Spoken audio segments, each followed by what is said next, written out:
I sat here on Monday in the first day of committee on this bill, and I actually did wonder just how much of the replying minister's speech was written already, i.e. that actually the minister was not responding to any of the good sense or good words that the ministers hear from this side of the chamber. It did strike me as something that perhaps should be a little bit more important than I feel it was on Monday.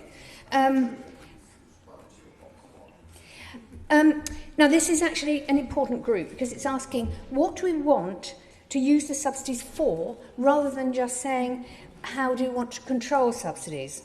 Because supporting areas of deprivation absolutely has to be a core principle in our subsidy schemes and everything the government does. Now, we're very lucky now. We've got a government department for levelling up and we have a white paper. Now, the white paper apparently points out how unequal the UK is. And if you measure it on any economic or social metric, it is incredibly unequal.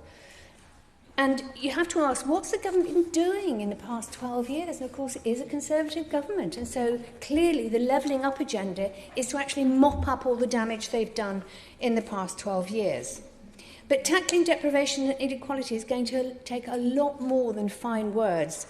And streamlining subsidy schemes which are tailored to overcoming deprivation would be a good start.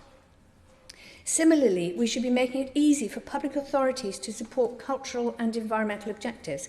I very much support the noble lords who have spoken so far, and I will be interested to hear the Minister's response to Lord Wigley's Amendment 23 on this point, because it would be a great shame if this bill would interfere with achieving cultural and environmental objectives. We should concentrate on calculating social value as articulated in Lord McNichol of West Kilbride's Amendment 36. This is still a fledgling area of procurement practice and was a feature of David Cameron's early years as Prime Minister when he was still trying to do some good. The government seems to have stalled on social value since then. So if we can improve the methodology for calculating social value and properly embed it in procurement and subsidy schemes, then every single pound spent by the public sector will have a much greater benefit for our communities. It will help tackle deprivation, benefit the environment, and create flourishing local economies.